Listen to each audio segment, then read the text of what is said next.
তাই আমি গতকালই রওনা দিয়ে আজকের সকালবেলা তালা এবং এখন কলারোয়ার প্রতিষ্ঠা বার্ষিকীতে অংশ নিয়েছি। আমি এখানে যারা উপস্থিত হয়েছে আমি অবলোকন করেছি, কারণ প্রয়োজন হয়ে দাঁড়িয়েছে, নতুন নেতৃত্ব সৃষ্টি করতে হবে। আমি পরিষ্কার বলেছি সেদিন প্রস্তুতি সভায়, যারা মানুষের সঙ্গে যোগাযোগ রাখে না তারা ভোটার হয়ে থাকুক, যোগাযোগ আছে যাদের সাথে জনতা আছে তারাই নেতা হোক। আমি এখানে বসে আমি পর্যবেক্ষণ করেছি 12টি ইউনিয়ন এবং পৌরসভা।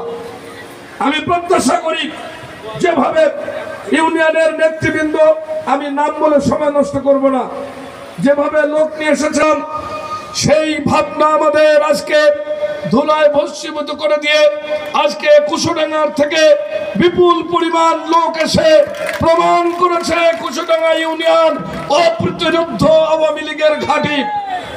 আমরা লক্ষ্য করেছি কেরল কাতার থেকে আমাদের নেতৃবৃন্দের নেতৃত্বে প্রচুর পরিমাণে লোক এসেছে, দূর প্রান্ত আমাদের দিয়াড়া ইউনিয়ন থেকে প্রচুর লোক এসেছে সোনাবাড়িয়া থেকে, হেলাতলা থেকে, প্রায় সব ইউনিয়ন, লাঙ্গলঝরা সব ইউনিয়ন থেকে আমি দেখেছি নেতৃবৃন্দের নেতৃত্বে, কার নেতৃত্বে কত লোক এসেছে। আমি আপনাদেরকে বলি, দল সুসংগঠিত করতে হলে দলের কিছু নিয়ম কানুন মানতে হয়।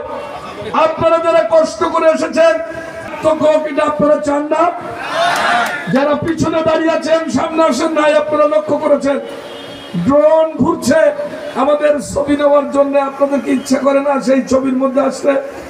টেলিভিশন ক্যামেরা এসেছে, ড্রোন নিয়ে এসেছে, ড্রোন মাথার উপরে উঠছে, আপনারা দেখেন না এটা? পিছনে যারা রয়েছেন সামনে আসেন।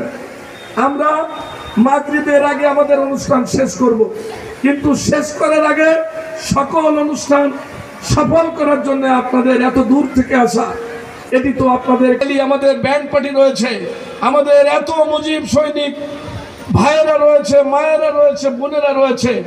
আমরা এই র্যালিতে যাওয়ার সময় কেউ কি বসে থাকবে কেন? না সবাই যাব? ওই হাত তুলে বলেন তো সবাই যাব? তো সবাই যাবেন।